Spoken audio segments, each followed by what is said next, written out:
entitled, A Man with a Passion for Power. A man with a passion for power. Pag sinabing passion, yung hilig. Anong hilig mo? Praise God. Kay Elisha, kapangyarihan. Praise God. Hallelujah. Passion means your appetite, your amorousness. Praise God. Your strong desire. Everybody shall amen. Amen. Now keep in mind that there is a right way for passion and there is a wrong way. Praise God. Being true to yourself. Okay? If you have that kind of strong desire, empowering or helping others, also to find their passion, being confident in your own judgments and decisions. Ano ba ang hilig mo? Your hobbies, praise God. Hallelujah. So this afternoon, we are going to discuss, and I'm going to preach by the help and by the mercy of God, a man with a passion for power. Shall we bow down our head, and I want everybody to pray. In these challenging times, whether you're working in a company or employer, praise God, there are news, praise God, that sometimes it gives fear, it gives trouble to your mind and heart. Hallelujah, praise God. But this afternoon, could it be, hallelujah, that the Lord has brought us here, hallelujah, that our heart will be open, that we will have a passion, praise God, that we will become passionate in apostolic things, in spiritual things, praise God, instead of the worldly things. Heavenly Father, we ask you, Holy One, the God of Israel, hallelujah, I believe that your presence did not lift this place also, where your name is being lifted up. I pray in the name of the Lord, hallelujah, there will be deliverance today. There will be salvation in the name of Jesus today, for our guests and visitor alike. Hallelujah, for the people who are already baptized, who already praised and tasted the goodness of the powers to come. I pray, God, that everybody will be revived. Everybody, God, will be touched by the power, hallelujah, of your presence. Oh God, I rebuke, hallelujah, every foul spirit that will try to hinder the purpose of your word. In the name of Jesus, hallelujah, I command that they be cancelled. I command, oh God, that they will be destroyed. The purpose of the enemy will be destroyed in the name of Jesus. In the spiritual realm, I declare victory and power, deliverance in the name of Jesus. Hallelujah. Blessed be the God of hospitality. I declare healing in this house. I declare faith will arise in this house. In Jesus' name. In Jesus' name. Everybody shout, in Jesus' name. We send a shockwave, hallelujah, in the air. We say, and we shout the name of Jesus.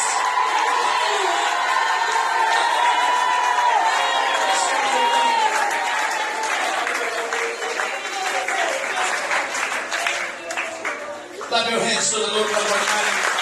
Maybe not with your seat. Elijah, at the end of the trail of his ministry, we can find and we know, according to the writings of the prophets, that this man is a mighty prophet of God. Nearing the close of his ministry, he challenged the wicked king Ahab. And we know, praise God, hallelujah, who won the battle in Mount Carmel. Actually, when I was going to the north in Megiddo, I saw the sign, going to Mount Carmel. While standing in the old ruins of Megiddo, I saw Mount Carmel very far. And on my right side, Mount Hermon. And the pastor there, praise God, that's Mount Carmel. That's Mount Tabor, where Saul died with Jonathan. That's Mount Hermon. I was standing there, and I can feel, for 1,000 years, this is a true story in the Bible. When Prophet Elijah challenged the wicked King Ahab, he prayed. Look at how powerful is this man with the presence of God. He prayed with such power that he stopped the rain for 6 months. 6 months, hallelujah. He became the second man in space after Enoch that did not experience death. He was so important. Elijah was so important that he met Moses and Jesus at Mount Transfiguration. Elijah was commissioned by God to choose Elisha to become his successor. Now that is the resume in very short about Elijah. Yes, he did great things Israel. But that's the thing that I'm going to share to you. Hallelujah, that he is really a powerful prophet of God. Amen. Elisha, as a successful farmer in the story, he was plowing with 12 yoke of oxen when Elijah arrived. To have one yoke of oxen in their time is considered already that you belong to the middle class family. But just imagine 12 yoke of oxen. That is 24 male cows, praise God. 12 kaparisan ng baka. Praise God. How many blades in the biggest, praise God, what do you call that machine that plows? Tractor. How many blades? Usually 8 or 10 blades. Praise God. But just imagine that Elisha is a big-time farmer. 12 yoke of oxen. How big would be the land that he is going to plow? He is a big-time and a successful farmer.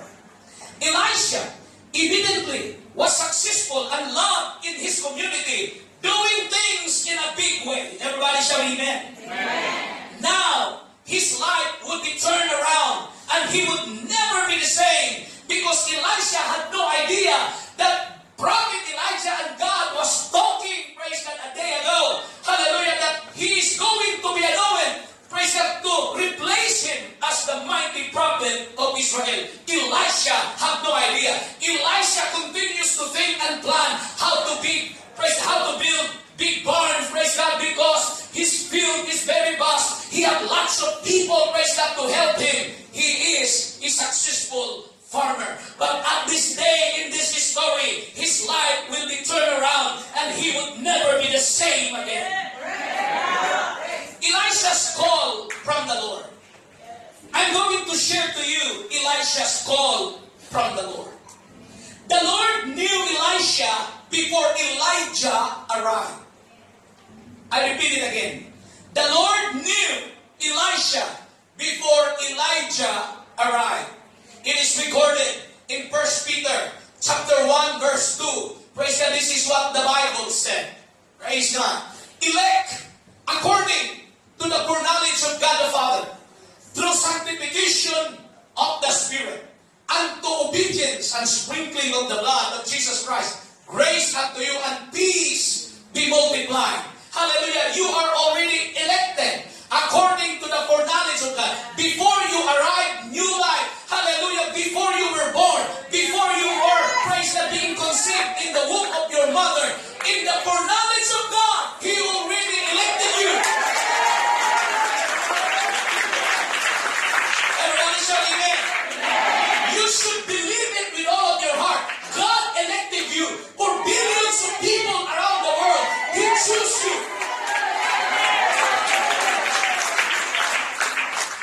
The Lord called Elisha before Elijah announced it. Ephesians chapter 1 verse 4. This is what the Bible said. According as He hath chosen us in Him. Look at the construction of the words. According as He hath chosen us in Him before the foundation of the world, that we should be holy and without blame before Him in love. Now I will dwell more minutes in this verse. Sometimes the world will teach you, why you look like that? Your answer should be, because I'm chosen. The purpose why God chose you, the Bible said that we should be holy. Why you live a holy life? Why you don't follow like us? The world will tell you. You can say to the world, because I'm chosen. Pinili kasi ako. Sis, bakit hindi ka na naglasing-lasing na tulad ko noon? Pinili kasi ako. Sis, bakit wala ka ng kabit dati meron ka? Pinili kasi ako. Hello? May kabit kasi. Single pa pala. Alright? Everybody say, praise the Lord. Bakit ka marunong magpatawad? Dati hindi naman. Pinilit kasi ako. Bakit ngayon? Nagtataka talaga ako sa iyong buhay.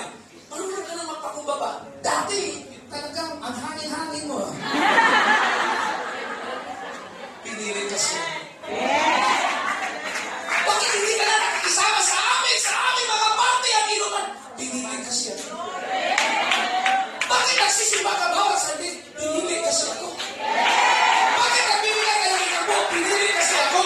Bakit may hawak ang bibig? Dahil pinilit kasi ako.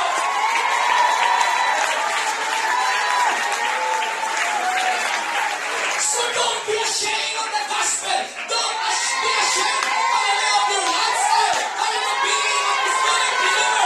Because the Bible said, before the foundation of the world, God already existed in everyone.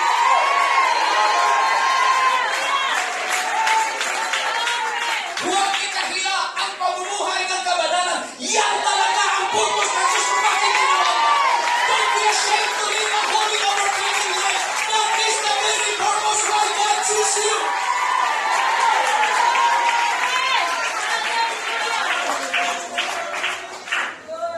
That we should be holy. Holy means separated. To be dedicated to Him. We separate ourselves from the world. It doesn't mean we are not in this world. We are still in this world, but we separate ourselves from the system, hallelujah, the fashion of this world, and we dedicate our life to Him, because it is written already, according as He had chosen us in Him before the foundation of the world, that we should. It is a must. That we should live holy without blame before Him in love.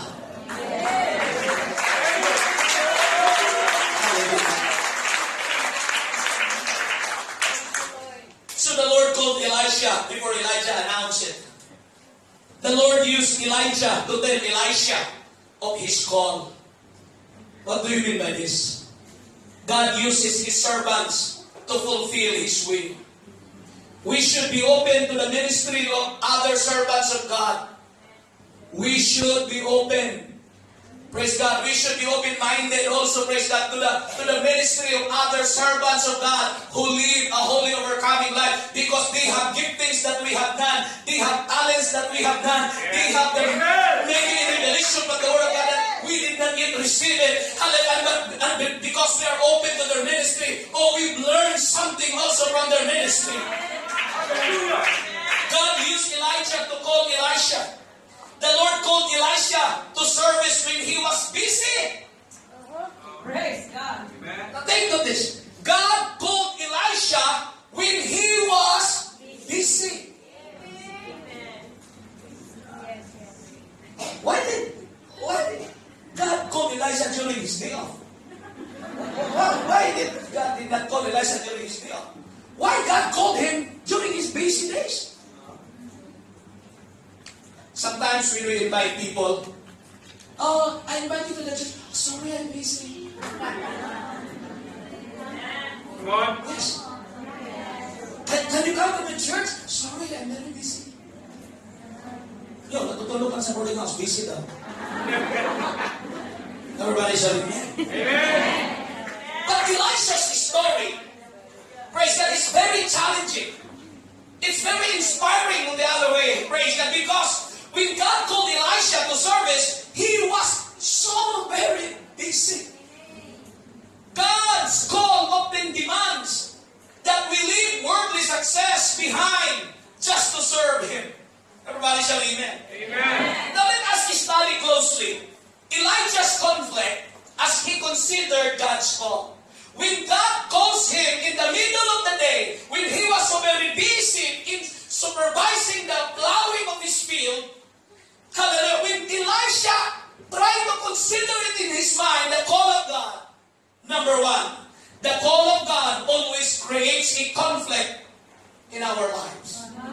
Based on this story, the call of God always creates a conflict in our lives.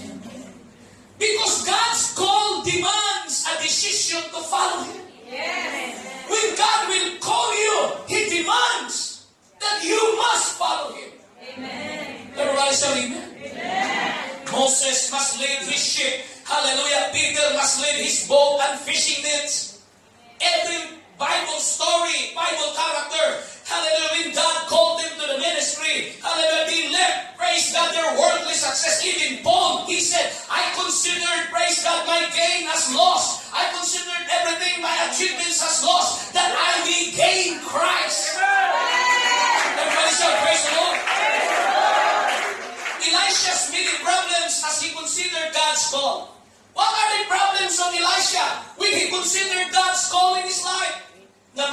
the problem of his parents.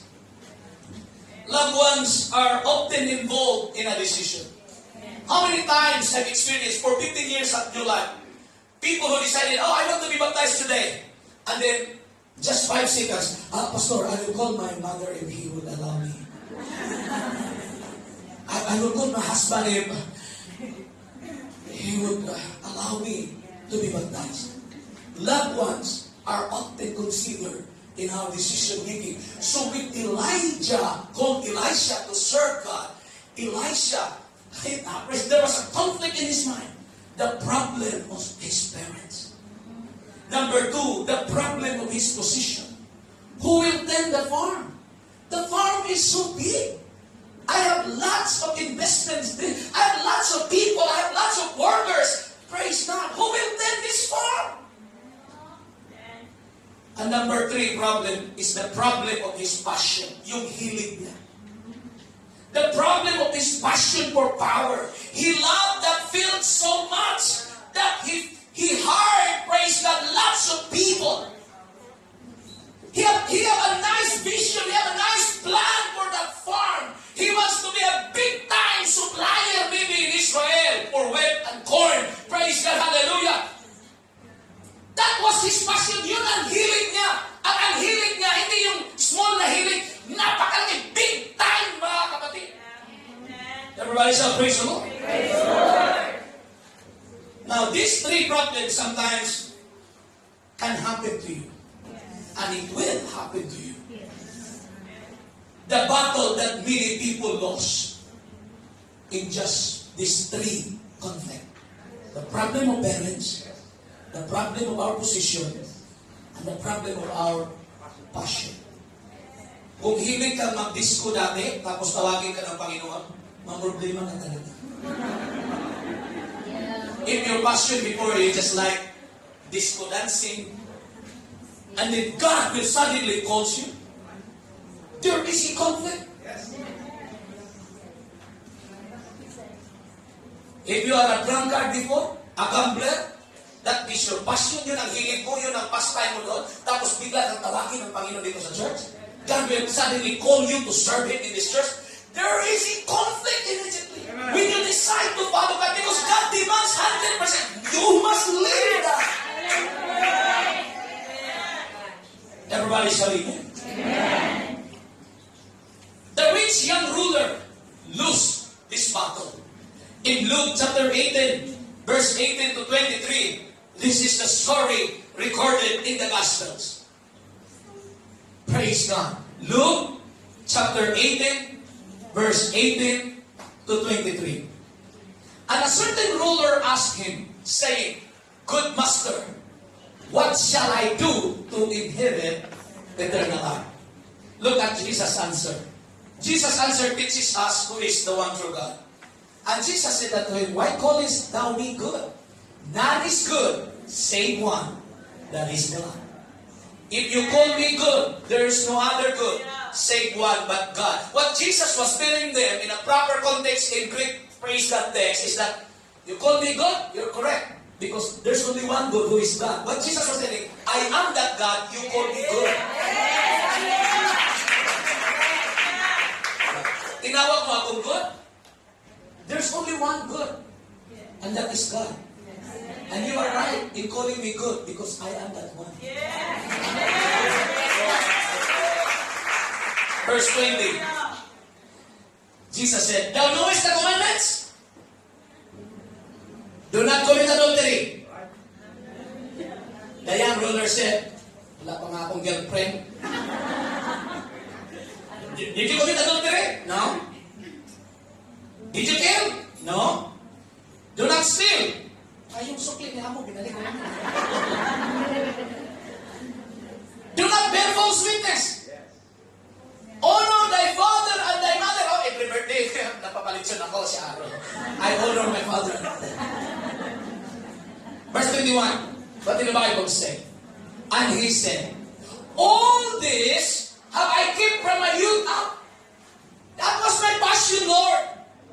From my youth until now, I keep all those commandments. 22. Here we go. Now when Jesus heard these things, he said unto him, Yet lackest thou one thing. Just imagine, of all the requirements, just one thing is lack. Pag nagawa niya ito, solve ang problema. Langit na kagad sabi ng tao, what shall I do to inherit eternal life? Jesus said, there's only one thing that is lacking. Would you comply this or not? One thing, okay, what is that, Lord? And this people said, sell all that thou hast. Now he was rich. Very rich. This is the only requirement for you. You can inherit eternal life. Sell all that thou hast. Kung tanungin mo ako ngayon, Pastor, ano na kaya ang kulang ko? Kung tanungin, nabigay ka ba ng ikapo? Check, Pastor. Nabigay ka ba ng elephant? Check, Pastor. Sa church ka ba every Sunday? Check, Pastor. Naibinta mo na ba ang lahat mong bad habits? Doon ang inventory. Did you sell all your bad habits? Did you sell all? Praise God. Jesus said, sell all that thou hast and distribute unto the poor. Now this is money. This is his property. Praise God. All his estates. And thou shalt have treasure in heaven. There is really a treasure in heaven? Yes. Hindi na kailangan mag-treasure dito. Hantingin natin ang Yamasita Gold. May treasure sa langit. You have treasure in heaven. If I will sell all, I have treasure in heaven after I distribute it to the poor. Yes. That's all, Lord. No, come, follow me. Come and follow me. Now, verse 23.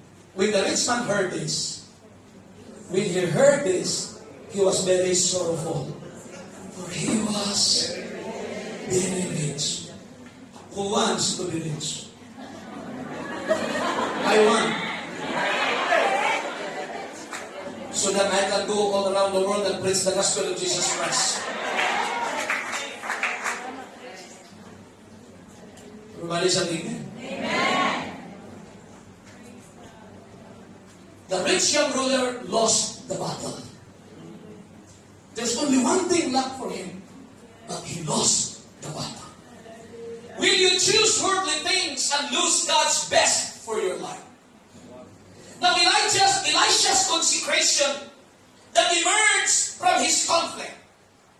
Praise God, because in verse 21, in the same chapter that we read a while ago in 1 Kings, Elisha said, allow me to go back home to kiss my father and mother.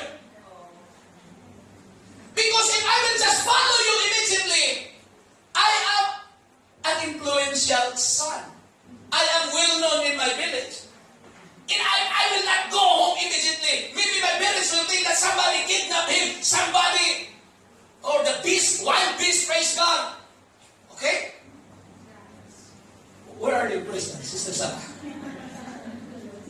Elisha decided that God would be first in his life. That is why Elisha conquered all those conflicts. Parents, position, praise God, and passion. Elisha conquered all these conflicts because he decided that God would be first in his life. God's goal was more important than position or power. God's goal, that is why Elisha's surrender would give him the position of a prophet of God. If Elisha would surrender his earthly position, he would become the prophet of God. Elisha would ultimately be even more powerful than Elijah, as we know the rest of the story. When Elisha asked a double portion of the anointing of Elijah.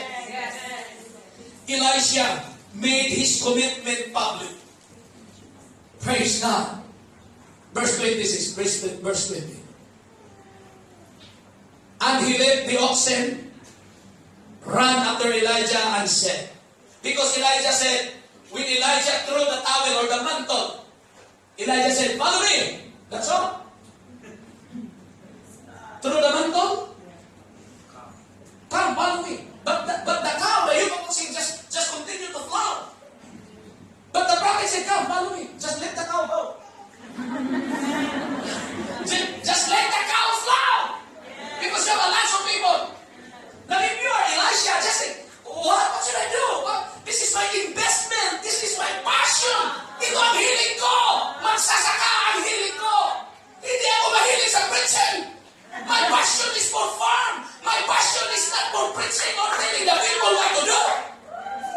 And Elijah said, oh, here's the mantle. Catch it. Follow me. Yes. And Elijah said,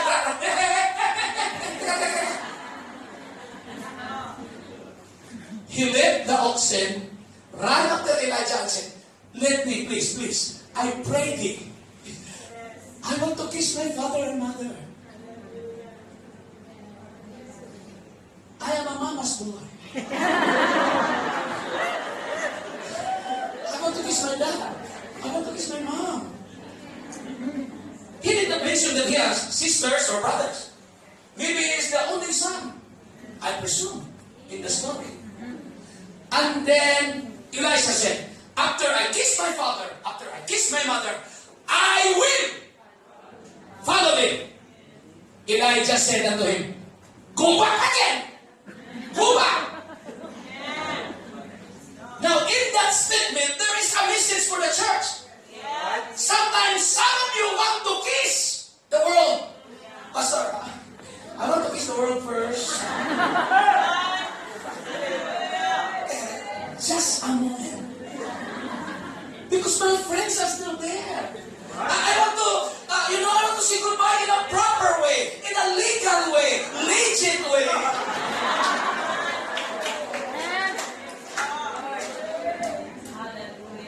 But the man of God said, come back. So those backsliders, the message from New Life, come back. God choose you, God called you, come back. If you have missed out in life, if you done wrong decisions in life, say, come back. Why? God already chose you. God don't care your yesterday. He don't care your yesterdays. As long as you repent, as long as you come back. Are you happy with that? That's the God we serve. Ganon sila. Kahit anong kasalanan na nagawa mo kahapon, kalimutan niya yung lahat. Ang problema si Satanas palagi nasasabi sa konsenya mo, ang kahapon. Ginawa mo kahapon. God said, forget what you have done. Elijah said, go back again.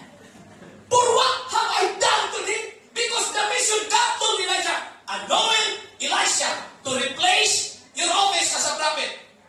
And when Elisha said, I will go back home to kiss my father and mother. Elijah said, go back, what have I done to thee? Kasi kung hindi babalik si Elisha, failure ang mission ni Elijah. So if someone of you today want to backslide, want to taste again the world, I will tell you, please come back.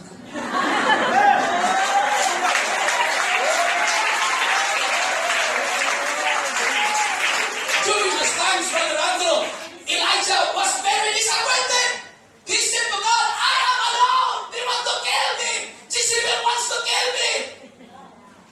All the people already bow down their knees to Baal. Their mouth kiss to Baal. God said, Elijah, stand up. I have still 7,000 in Israel whose knees did not bow down to Baal. His mouth did not kiss to Baal. Who are these people? These people are the people who bow down their knees not to Baal but to God. These people whose mouth and voices not to Baal but give praises and honor and worship to the living God in this world. Before we use our hands to clap, singers, basketball players in the world. But when God calls you, Yes. He choose you. Your clap now, transfer for worship. Your mouth, transfer for worship. And God said, I have still people in Hong Kong who did not use their hands to the world. I have still people in Hong Kong whose knees still praying, calling upon my name.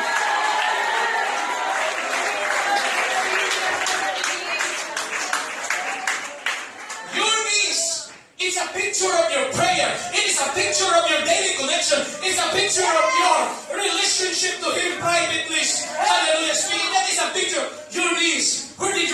your knees? Where did you kiss your mouth? When they kiss Baal, it is a picture of their praise and their worship. Baal cannot respond when they say, Baal, I kiss you. But Baal is just a statue. Baal is just bato, kahoy, tanso, bakal. But the God whom we serve, the moment you open your mouth of praise to Him, oh, I feel the presence of the Lord. We have 10 minutes more. Hallelujah. Get ready. Get ready. Elijah said, come back. What I have done today. This is my mission. I don't want to fail in this mission. But the order of God said, anoint Hazael, anoint Jehu, the last would be Elisha. But what happened? He met Elisha first. What Elijah was saying, come back. I don't want my first assignment become a failure. Actually, I go to Damascus to anoint Hazael first, Jehu, then you will be the last. But since you are here, come back. Follow after me. This is my first act of anointing and you will then come back. I don't want to go to Damascus that my first assignment will fail. What have you done? He said, for what have I done today? Verse 21. This is the last. And he returned back from him. Thank you, Lord. After he kissed his father and mother, what naman babalagpak? I want you to understand this. And he returned back from him. Took a yoke of oxen. This is his public commitment. Elisha made his commitment public. He burned his plow in the field and had a barbecue with his workmen. The neighborhood would know that there was a new prophet in the block. He took the yoke of oxen, slew them. Siya na mismo nagkatay sa 24 kabataan. This is my 24 male cow. Boiled their flesh with the instrument of the oxen. All those plow instrument, he broke it because it's made of wood. He made it a fuel to burn or to cook the flesh. And gave it to the people. And they did it. Then he arose and went after Elijah and ministered. Just a moment, please. He was the boss. He was the owner of the business. That was his passion. And when he answered God, he became just a worker, an assistant. He was not the boss at all. He served at the feet of Elijah until Elijah was being caught up in the air. There was humbleness. He was willing for this transition. Praise God. Hallelujah. He was willing to submit himself. There are 3 legit questions before we will have another service. How will you respond to God's call on your life? How would you respond to God's call on your life? Will you count all things as lost just for Christ? Will you publicly declare your surrender to Him, even at this moment? Will you publicly say, Lord, here am I. Kahit hilig ko yan, iwanan ko yung hilig na yan. Because my passion is power. What happens, Sister Manu? His whole life, Brother Andres, his passion was power in the field. But when God saw that this is his passion, He gave a double power. I want power. I will give you a double power if you transfer your allegiance and work to me. If your passion before is reading comics, transfer it to reading the Bible. If your passion before, praise God, what is your passion? Ano talaga ang hiling mo? Now give it to God. Praise and worship, fellowship, make it your passion in this last days. Now before you will stand up, I was privileged to preach in Tel Aviv and Ra'anana. But when I speak, the word say, the God of Israel, and then I just think, I'm standing in the land of Israel. Habang ako'y nagpipreach, mga kapatid, sinasabi ko, ang Diyos ng Israel ay buhay. Para bang nalimutan ko, ako'y nakatayo pala doon sa Israel. And now I'm telling you today, we are the spiritual Israel according to the book of Romans. when we are going to stand this afternoon before the presence of God, let your allegiance be to Him. Amen. How would you respond this afternoon, the call of God in your life? Shall we stand together? Put down your Bibles. Open your heart to the presence of God. I have 2 minutes in my time in the clock. But I think if we will go 3:10 to this list, I think it's just okay. Can you lift your hands like this?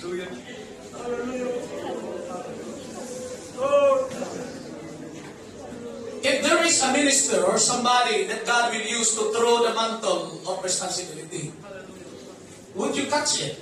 Would you say, I will follow you?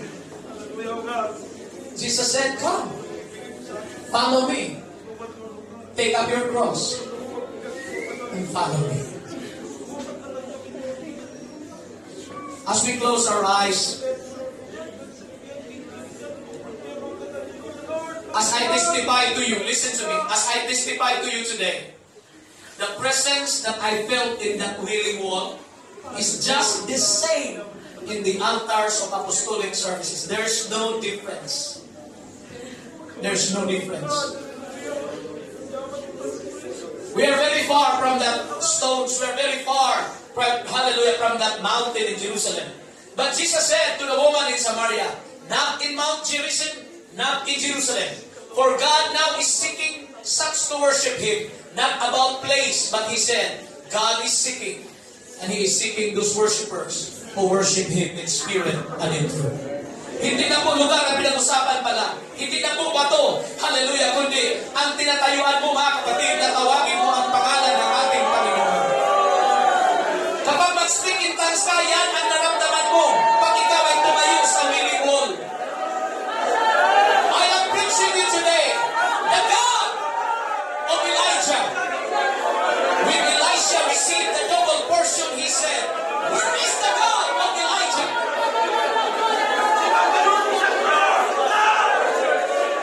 Can you shout with all of your mouth, where is the God of Elisha? The God of Elisha is here. The God of Elisha is here. Can you offer your hand to the God of Elisha? Give your voices. Give your praise. Lift up your hands. Hallelujah. Ask forgiveness. For the Lord will surely forgive you. Just come back. Just come back. Just come back. Hallelujah.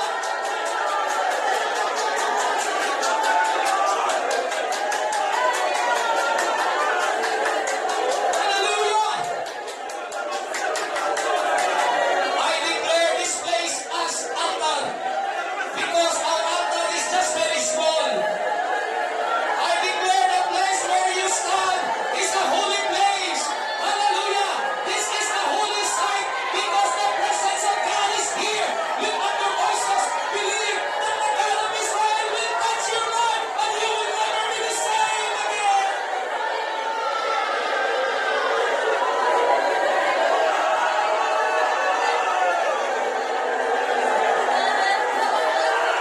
When you receive the Holy Ghost, it's just the same feeling that I feel in that wailing wall. There's no difference. Hallelujah. This is the presence of the Almighty God. The God of Israel never left this place.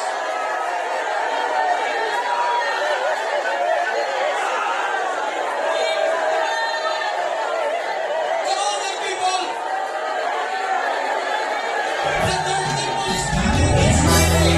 Hallelujah to be built. Hallelujah.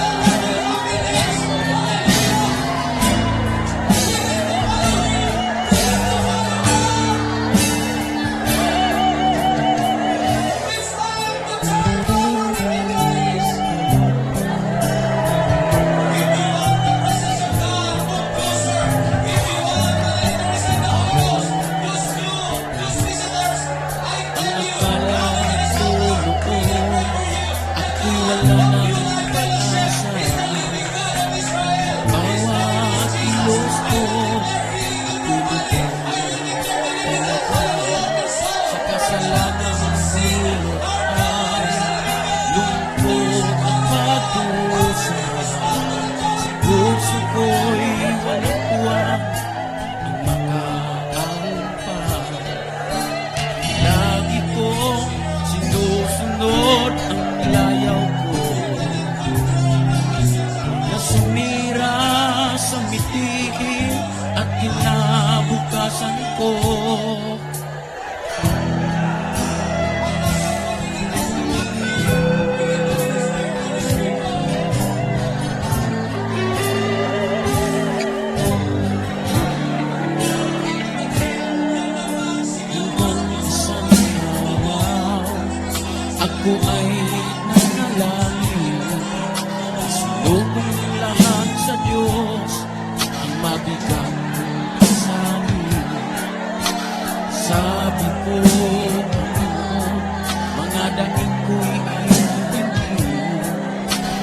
na siya